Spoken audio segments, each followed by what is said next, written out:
give it. Takes an intention. And then, and this is a stretch, to learn to love it. To learn to love it. So that's what we're going to talk about today. The choice to forgive. The choice to step into the spiritual practice of forgiveness, which brings us closer to care, compassion, love, non-judgment, acceptance, and really closer to remembering the truth of our own being, our own divinity, and the divinity of the other being, if it's about another person, or the truth about the energy of the divine within all things. So that's what we're going to talk about today.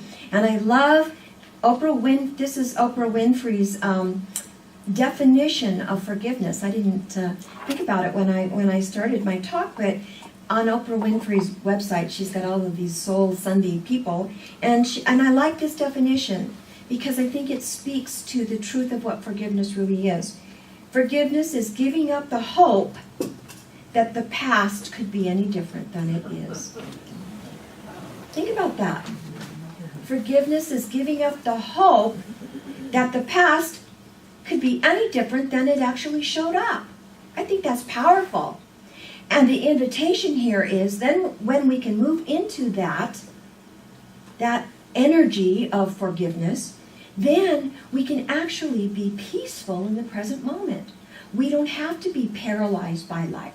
We don't have to be caught off guard and go under the covers and never want to come out. We get to be present with our life experience in the moment in a peaceful way. See, when we forgive, this idea of forgiving, it doesn't do one darn thing to the past. It doesn't shift what happened at all. Have you noticed how that works? But what it does do is it changes our experience in the present moment. It changes right now. Can't do anything about that, but it does change my experience now. And when my experience of this moment changes, guess what happens?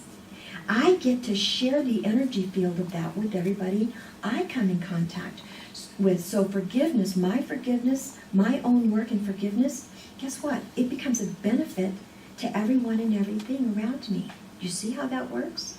You see how that works? So even though I've been wounded, or I've been wronged, or I've been hurt, or I've been disappointed, or whatever that thing is, or disappointed myself, by the way, I can choose in this moment to suffer less. I can choose to make this moment peaceful. I love what our author tells us. We can choose forgiveness, giving up the hope that it's ever going to be any different than it was, as a reasonable alternative to being hurt, to being angry, to being in despair, whatever those feelings might be. It's a reasonable alternative to the way we show up in our life experience. I like that concept. So that when we're looking at our life, whatever that thing is, and you know what your things are that you need to forgive, or have been, encouraged to forgive. Maybe you're not there yet, because it takes time. It's like grief. We got to be ready to make our forgiveness work for us. But to set the intention is really important. But what happens is, as we look at whatever that thing is, whether it's about someone else or an experience, sometimes we hold a grudge against a whole culture of people. Have you noticed how that works? A whole culture, a whole race, a whole religion. We hold a grudge against whatever that thing is that we don't like. Doesn't meet our standards or our whatever, see? So whatever those forgiveness issues are for you, think about that. And when we review those areas where we either have forgiven or need to forgive, then what happens is we can, with this perspective of having forgiveness be the reasonable alternative, we actually can review whatever that thing is from a place of healing and not from the place of being a victim to that thing, whatever that thing is. Think how many people you know that carry around a sense of being a victim about something. About something. And this is all about the invitation to remember the truth. It's Lori's work. Remember the truth of who we are. Remember the truth of our own divinity, that we're here to experience this soul's journey, and stuff's going to happen because we're in a human condition. So it's a choice. It's a choice. And so often we go through life with, there are some things that are deeply imprinted. We talked about this in our book study. They're so deep because they've probably happened to us in childhood that it's very difficult to release them. They become this baggage. They become this ball and chain that we start dragging around everywhere, and it becomes our grievance story. It becomes our story of the awful things that have happened in our life, you see. And we continue to tell that story over and over, and it becomes baggage to us, and it holds us back from our peace. It holds us back because, you know what? Is it going to change? No. Do we have the power to change it in this moment? No. But do we have a power to change how we perceive it and how we show up through this forgiveness process? Absolutely. Absolutely.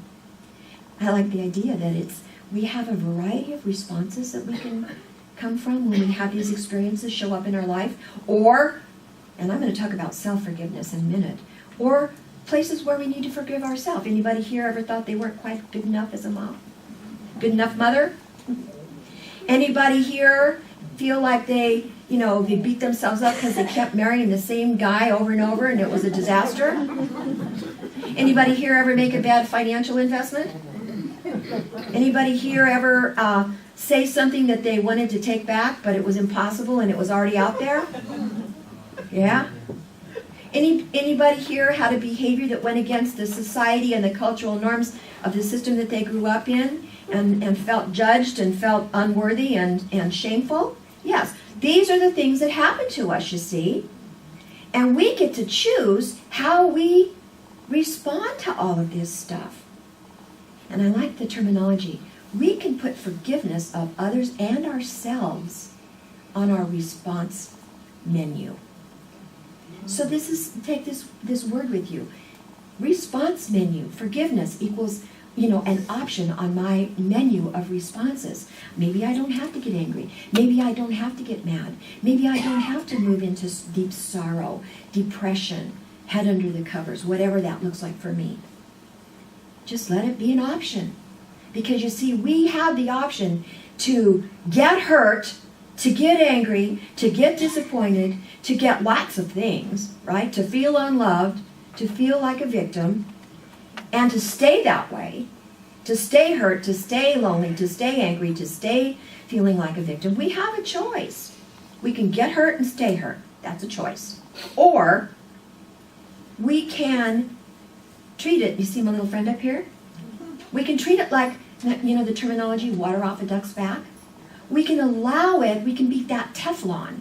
We can allow, yes, it happens, but we can allow it to flow off of us. Process it, feel the feelings, but let it go.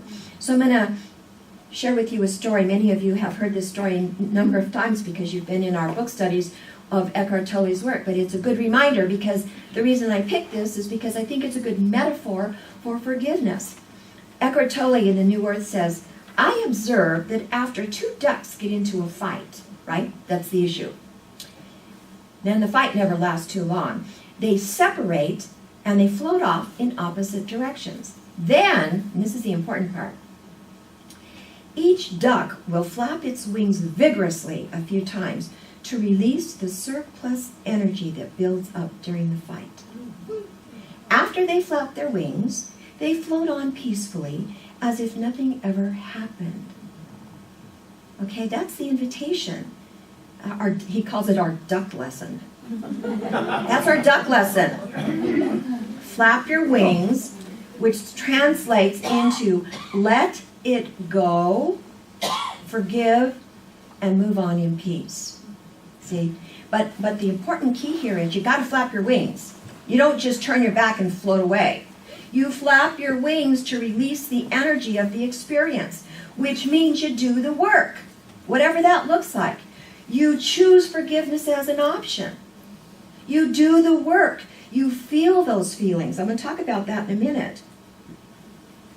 And when you do that, what I like about this story is you shake it off, right? You release the energy And the grievance, whatever that thing is, turns into something completely different. It turns into peace in the present moment. And guess what? There are two heroes. There's no victims. Think about that. They both go off on their hero's journey in peace. They're not worried about the other guy. Well, I showed him. They don't care about that. They're shaking it off for themselves. That's what forgiveness is all about. It's all about me. It's all about you. We forgive as a personal, spiritual practice. It doesn't have anything to do with whatever that thing is out there that happened that hurt us. Does that make sense? Yes, yes. And it's a skill that we can learn. And this has been the work of Forgive for Good. It is a skill that we can learn. And our author tells us there are 3 steps. We got to know what we feel. Carol, you'll like this. We got to know what we feel, and we have to be able to name it. Sometimes we get so overwhelmed with that thing that we can't even name what we're feeling. We just know we're mad. We just know we're unhappy, whatever that is. But when we can get very specific and name it, I'm scared. I'm confused. I'm lonely. I'm afraid to trust anybody ever again. I'm ashamed that I made this decision. I'm ashamed that this happened in my life experience. I must be unlovable. I'm a failure. I betrayed myself and I betrayed somebody else. Whatever it looks like, you've got to be able to name the feeling. Know what you're feeling. Then you've got to be clear about what happened. You've got to be as clear as possible about what happened. Sometimes what happens is different than what really happens. And so we name it, we look at it and go, well, he did this, he did that. Well, yeah. But the thing is, we've got those unenforceable rules that have been violated, and that's really what happened. That's really what happened. So when something happens, and I say, well, he did that, or she did that, or whatever, or I did that. I did that thing. The deal is, I've broken an unenforceable rule, or that other person has broken an unenforceable rule. And so the truth is, maybe what that person did in my book is about people shouldn't lie to me. It's about that. It isn't even about what they did. It's that I've got this rule in my own system that says people shouldn't lie to each other. People should respect each other. People should honor each other. People shouldn't take advantage of each other. People should be loving and kind in a relationship. Whatever my rules are, that's what happened. Some rule got broken. Now the circumstance, we got to look at that because that's the vehicle for the rule that got broken. But we've got to be clear about what happened, you see. And then, and this is the 3rd step, and this is important, we have to have the courage to share our story, because you know we love stories, with at least one trusted person. Not 50, and not 10 years later. We have to have the courage to share our story with one trusted person. And you know why this is important? Because when we can share it with a trusted person, somebody that knows our heart, somebody that's an anam cara, a soul friend, what happens is we can get more clarity. And we all of a sudden get it, that this sort of this universality about pain, about these experiences. We start seeing that these things, maybe we think our thing is like the biggest thing that ever happened, and when we share it, we find out that, oh yeah, I've had that experience. I've been lied to. I've been disappointed. I've made huge mistakes. I married the same guy 5 times and it never worked out. Whatever that thing is. See? So these are the steps. Know what you feel. Know what the rule is that got broken, your rule. Because see, it's not always going to affect everybody the same way. And then share your pain with a trusted friend, with somebody that can help you get clarity. And sometimes the hardest thing of all is to forgive yourself. That can be the hardest thing. Sometimes it's easier to forgive someone else than yourself when you've misstepped or you've been unskillful. That oops moment, you know, we've all made those big oops situations. Some of them are little and some of them are really big. Anybody made any really big oops? Where it's hard to forgive yourself for making that mistake, whatever that thing is, or you've been carrying it, or maybe your kid's 55 years old and you've been carrying around your perception that you weren't a good enough mom. Yeah? You know how that works? Okay. And then what happens is we rent a whole lot of space and energy to whatever that thing is that we're carrying around. We rent a lot of space to that. And we don't take responsibility, and we can't name it exactly. We just know we feel crummy. We just, we haven't done those steps to get clear about what has happened. Remember the TV show when my grandchildren were young, we used to watch every Friday night, Family Matters. It had a character, a little teenage boy, and his Steve Urkel. Anybody remember Steve Urkel? His line, did I do that? Did I do that? That's kind of the thing. We look at our life experience when we're talking about self-forgiveness and go, oh my God, did I do that? Did I make that choice? Boy, it seemed like a good idea at the time, but oh man, it didn't work out that well. What was I thinking? Anybody been there? Yeah. And this is the thing. When we get into that place, sometimes we carry that stuff around forever, and it gets in the way in this present moment because we haven't healed it. We haven't been clear about it. We haven't been able to name it and let it move through and make a choice to forgive ourselves for that thing, whatever it is. And when we can release that in the present moment, it heals it. And so when we can do that, it makes a big difference. So I want to share with you, as I close my talk, I've shared with you in very generally and actually personally about the playhouse in my backyard. The playhouse in my backyard where Zach has been living, which seemed like a good idea at the time. What was I thinking? Did I do that? So I want to share with you that Zach was not very successful in his quest to kick his heroin habit. And yesterday we had to do an intervention, thanks to my son who is an intervention specialist.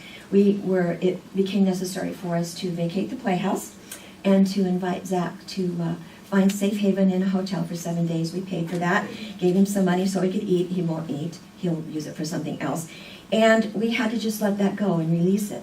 And there was a part of me that felt pretty yucky because I've got a news for you. Everybody in my family, all the people I care about said, I told you so. I told my daughter, I said, oh my God, we're going to hear I told you so from so many people on this deal. To forgive myself for making this, going along with this plan for the guest house, right? This plan. And so today, actually, I'm at a place of peace with this. Yesterday, my eyes are pretty puffy today.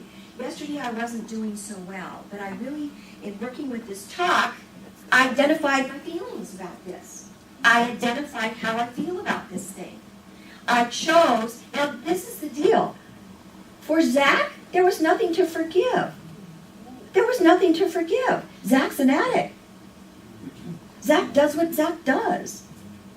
I didn't even have an unenforceable rule where Zach's concerned, because I know that being a clean addict is really not very possible. So there's nothing to forgive as far as Zach's concerned. No baggage there. But I got to forgive myself for putting my family at risk, for putting my household at risk, for giving this person no boundaries. No boundaries. For putting everyone at risk. It cost me a fortune in many ways, financially, because I supported a lot of things, including at the end, Zach's drug habit, out of innocence. Out of innocence. So I got to forgive myself, you see, for my part in this thing. Does that make sense? Okay. And today, the truth is, I'm in a place of peace with this. Glenda said, are you going to mention Zach? I said, yeah. I said, oh God, I hope you don't have to cry. I said, well, because I cry a lot, And I said, I'm not going to cry today because you know what? This is one of those times when it's been healed. I flapped my wings yesterday. I did my forgiveness work, and I'm going on in peace. I'm going on in peace. And I'm hoping that my peace will then sort of filter out into the other people who are suffering about this. Yes. So, in closing, this reminded me of Rumi's poem, The Guest House. It reminded me of that. I'm going to read a little bit of it to you. This being human is a guest house. Every morning a new arrival, a joy, a depression, a meanness, some momentary awareness comes as an unexpected visitor. Welcome and entertain them all, even if they are a crowd of sorrows who violently sweep your house empty of its furniture. Still, treat each guest honorably. He may be clearing you out for some new delight. Some new delight. So you see, forgiveness is one of those things that we can tap into. We've got a lot of ways to respond to stuff. Forgiveness is one of those things. And when we give up the hope that the past is going to be any different than it is, we can step into that peaceful place of forgiveness.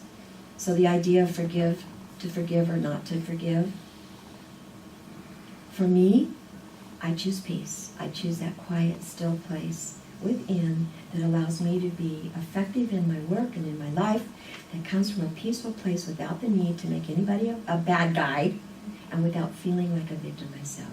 Thank you for listening.